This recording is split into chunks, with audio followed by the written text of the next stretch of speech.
Oke guys, kali ini gue mau bahas HP entry level yang katanya jawara. Namanya Redmi Note 11. Let's go.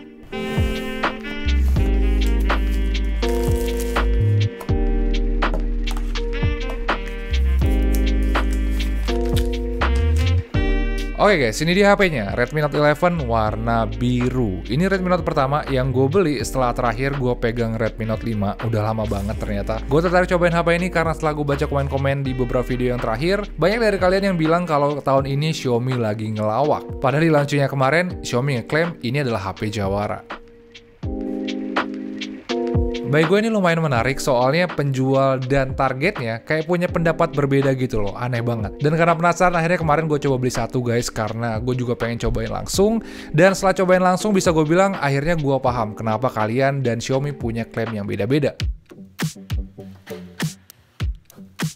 Oke, setelah cobain HP-nya langsung, gue bisa nangkep beberapa alasan kenapa Xiaomi berani ngeklaim HP ini sebagai HP jawara. Alasan yang pertama adalah karena fitur HP ini lengkap banget guys, sampai di titik dia nggak bisa lagi dikejar oleh saingan-saingannya. Bisa dibilang untuk entry level, fitur yang dibawa memang terlalu lengkap guys. Fitur basicnya semua ada di sini, kayak ada jack audio, triple SIM slot, side fingerprint scanner, sampai infrared blaster juga masih ada di semuanya di sini. Terus HP ini juga ternyata bisa gabungin 3 fitur penting yang biasanya jadi andalan di HP 2 jutaan, yaitu sertifikasi tahan air IP53, ada 33 watt fast charge, dan yang paling baru dia udah bawa NFC, jadi udah lengkap banget. Untuk casual users, menurut gue sih 3 fitur tadi ngebuat HP ini jadi terasa sangat menggiurkan ya, soalnya semua itu emang benar-benar berguna guys untuk pemakaian sehari-hari. Dan setelah pakai beberapa hari juga gue bisa bilang kalau bodi HP ini nyaman guys, soalnya ukurannya compact, bodinya enteng, finishingnya nggak gampang kotor oleh sidik jari, dan ini juga kasih sensasi sentuhan yang unik banget. Walaupun sebenarnya desainnya agak kurang ya, tapi kalau secara fungsi untuk keseharian ini salah satu yang terbaik sih, soalnya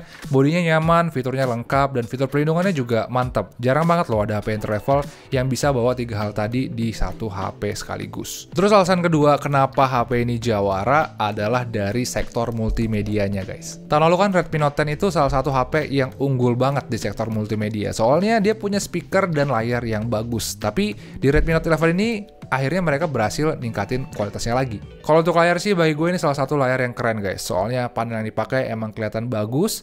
Dia udah pakai panel AMOLED yang resolusinya tinggi di Full HD+, terus yang baru juga tahun ini refresh rate-nya dinaikin dari 60Hz ke 90Hz yang ngebuat tingkat kemulusan gerak gambarnya jadi makin tinggi dan makin kelihatan smooth. Sebenarnya refresh rate-nya nggak tinggi-tinggi amat sih karena masih kalah sama HP yang kemarin gue review, tapi dari segi warna AMOLED ini selalu kasih kesan yang wah karena dia tuh punya kontras yang tinggi dan warna hitam yang bener-bener pekat. Di sini juga ada fitur always on display dan notification light yang walau kinerjanya agak terbatas karena cuma muncul kalau di trigger doang, tapi ini bisa jadi salah satu pertimbangan lah karena ini kan banyak dari kalian yang suka dengan fitur-fitur yang seperti ini. Bagi gue pribadi sih kalau dari segi layar sebenarnya HP ini masih unda-undi lah ya dengan Realme Narzo 50 yang kemarin gue review. Tapi kalau untuk multimedia experience-nya menurut gue HP ini agak unggul soalnya dia punya speaker yang beda. Ini udah dual speaker soalnya. Sebenarnya ini baru pertama kalinya gue dengar suara dari dual speaker seri Redmi Note dan bisa gue bilang gue suka dengan suaranya. Kualitas suaranya memang nggak selevel dengan iPhone atau ROG, itu kejauhan sih. Tapi untuk entry level, bagi gue ini termasuk juara. Soalnya dua speakernya ini sama-sama punya suara yang sama kencangnya, sama jelasnya dengan bass yang cukup terasa juga. Ini sih auto ngebantai-bantai sih untuk entry level karena yang lain kan cuma punya satu speaker, sedangkan HP ini punya dua speaker yang kualitasnya bagus. Terus alasan ketiga kenapa HP ini bisa disebut jawara adalah dari baterainya. Walaupun HP ini bodinya compact dan kecil, enteng gitu ya, tapi dia ternyata masih bisa masukin baterai yang lumayan besar dan daya tahan baterainya juga bagus banget. HP ini kapasitas baterainya itu sama besarnya dengan HP yang ukurannya lebih besar dari dia, yaitu 5000 mAh. Kemarin HP ini gue pakai seharian untuk foto-foto, browsing, streaming tanpa wifi, tanpa dark mode, dan ternyata baterainya masih tersisa 23% setelah dipakai selama 15 jam dengan waktu aktif sekitar 7 jam lebih. Itu awet banget loh guys, soalnya walaupun tanpa wifi dan dark mode, HP ini setelah dipakai seharian ternyata masih sisa seperempat baterainya, atau 23% itu udah terhitung banyak banget sih. Gue kurang tahu Redmi Note 10 dulu sawat HP ini apa enggak, karena tahun lalu gue nggak sempet review HP itu. Tapi dari pemakaian gue tadi, gue yakin dengan daya tahan baterai kayak gini, ini bisa dibilang salah satu yang terbaik. Bahkan masih bisa dibuat lebih baik lagi kalau misalkan dia dikonekin ke WiFi dan juga aktifin dark mode-nya, soalnya itu bisa ngebuat baterainya jadi lebih awet lagi. Terus waktu pengecasannya juga cepet banget. Charger yang dikasih outputnya udah besar guys, yaitu 33 watt. Itu outputnya lebih besar dari kebanyakan charger HP 2 jutaan, soalnya kebanyakan sih rata-rata mereka masih pakai chargeran 15 watt atau 18 watt. Dengan chargeran kayak gini, dia bisa menghemat waktu pengecasan hampir 1 jam, karena dengan ini dia cuma butuh waktu sekitar 70 menit untuk full charge. Di saat yang lain butuh waktu sekitar 120 menit lebih, jadi lumayan banget terasa perbedaannya. Oke, sekarang kita lanjut ke kameranya guys, dan untuk kameranya sendiri jumlahnya rame. Di sini ada 4 kamera, yang mana resolusi kamera utamanya itu mirip dengan tren Android zaman sekarang, yaitu 50 megapiksel. Dia juga punya kamera ultrawide 8 megapiksel, makro 2 megapiksel, depth kamera 2 megapiksel, dengan kamera depan yang resolusinya 13 megapiksel. Dan seperti biasa kemarin gue main-main guys dengan kameranya untuk tes performa kameranya seperti apa, dan bisa gue bilang di kondisi cahaya yang bagus, performa kameranya terhitung oke, terutama kamera utamanya ini ya, yang resolusinya 50 megapiksel. Gue bilang kayak gitu karena warna yang dihasilkan itu kelihatan cukup natural, mulai dari white balance, saturasi, dan kontrasnya nggak lebay dan masih sesuai dengan apa yang gue lihat. Terus kalau dipakai untuk foto orang, skin tone-nya masih cukup bagus, warna kulitnya nggak terlalu dibuat cerah, jadi masih kelihatan normal-normal aja. By the way, kemarin gue juga cobain mode potretnya guys, dan bisa gue bilang hasilnya masih terhitung rapi. Paling yang kurang skin tone-nya agak kemerahan sedikit, tapi gue rasa ini masih dalam batas normal, jadi gue masih tolerir lah untuk skin tone-nya. Dan performa dari 3 kamera pelengkapnya juga masih terhitung oke guys. Paling yang gue suka banget itu adalah kamera selfie-nya guys, karena menurut gue hasilnya tuh paling bagus di antara entry level yang pernah gue coba. Soalnya skin tone-nya bagus dan detailnya juga tajam juga. Tapi sama kayak entry level yang lain, di kondisi low light HP ini agak kesulitan karena detailnya drop banget dan gambarnya juga kelihatan lumayan gelap. Di sini ada mode night mode yang kadang bisa ngebantu ningkatin kecerahan dan detail dari gambarnya, tapi terkadang hasilnya malah lebih jelek dari mode autonya. Jadi bagi gue sih ini kurang reliable sih mode night mode-nya ini.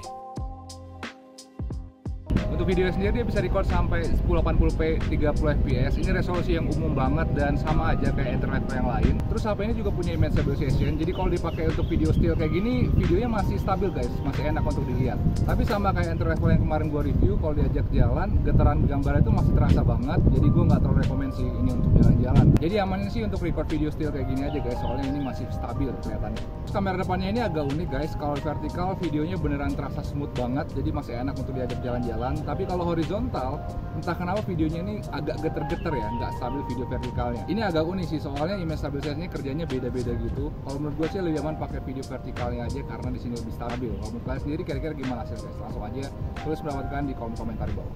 Tapi dari semua itu, ada satu part yang akhirnya ngebuat Redmi Note 11 ini menurut orang-orang terasa kurang oke, dan itu adalah dari prosesornya. Sebenarnya tahun ini sekilas speknya itu kelihatan menarik ya, soalnya base modelnya aja punya storage yang besar. Yes, yang gue pakai ini varian terendahnya guys, dan dia udah punya storage 128 GB. Di saat entry level lain kebanyakan masih kasih storage 64 GB di harga segitu. Dan di MIUI 13 ini juga ada opsi untuk RAM expansion guys, sampai 2 GB untuk ningkatin kemampuan multitaskingnya. Walaupun bug Mobile Legends masih ada di sini, entah kenapa masih belum hilang tuh bug Mobile Legends. Tapi kali ini prosesor yang dipakai adalah Snapdragon 680, dan ini prosesor yang agak beda dari yang kemarin-kemarin. Soalnya improvementnya itu lebih ke arah efisiensi, sedangkan tenaganya nggak banyak terupgrade atau bahkan bisa dibilang nggak upgrade kalau dibandingkan dengan yang tahun-tahun lalu. Sebenarnya performanya masih terhitung oke karena masih terasa cukup untuk seharian, dan HP ini juga masih bisa dipakai untuk main PUBG Mobile di smooth high dengan lancar, dan Mobile Legends juga masih lancar di settingan high refresh rate, asalkan mainnya di map yang bukan HD atau map yang jadul. Tapi sayangnya di harga 2 jutaan performa kayak gitu emang nggak bisa disebut jawara, karena sekarang ada beberapa HP yang prosesornya lebih oke dibandingkan dengan prosesor Redmi Note 11. Contohnya di harga 2 jutaan itu sekarang ada Poco M3 Pro 5G, ada Redmi Note 5G juga yang udah support 5G dengan performa yang lebih kencang dari HP ini. Bahkan sekarang ada Realme Narzo 50 yang performanya lebih kuat, padahal harganya setara atau bahkan lebih murah di saat ada promonya. Itu memang ngebuat beberapa fansnya jadi naikin alis, soalnya dari dulu kan Redmi Note itu terkenal punya price performance yang tinggi di kelasnya, mungkin bahkan yang paling tinggi. Tapi sekarang itu udah bisa dikalahin oleh HP lain, soalnya di harga yang mirip-mirip, ada HP yang sekarang punya performa lebih kencang, bahkan udah ada yang punya 5G juga. Tapi balik lagi, kalau misalnya kita lihat secara keseluruhan, sebenarnya kesimpulannya bisa beda-beda.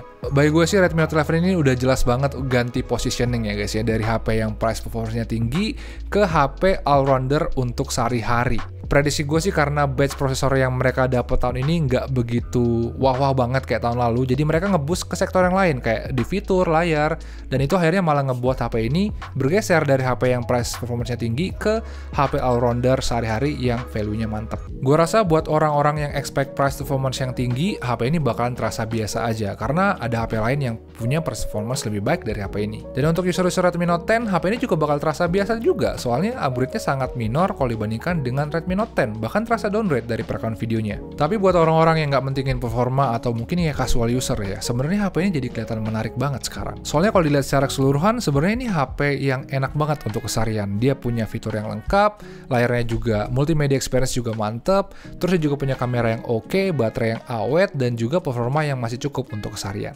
Ya, walaupun akhirnya itu ngebuat Redmi Note 11 ini bukan jadi HP dengan price performance yang tinggi lagi, tapi setidaknya dia jadi HP all-rounder yang value-nya mantep, terutama base modelnya ini yang harganya 2,499 juta. Jadi gue rasa sih kalau kalian tipe-tipe orang yang cari price performance yang mantep, HP ini nggak bakal cocok. Mungkin kalian bisa cek video Realme Narzo 50 gue yang kemarin, soalnya itu HP performanya mantep banget, bahkan untuk game juga asik, padahal harganya bisa sama dengan Redmi Note 11 atau bahkan lebih murah kalau lagi ada promo.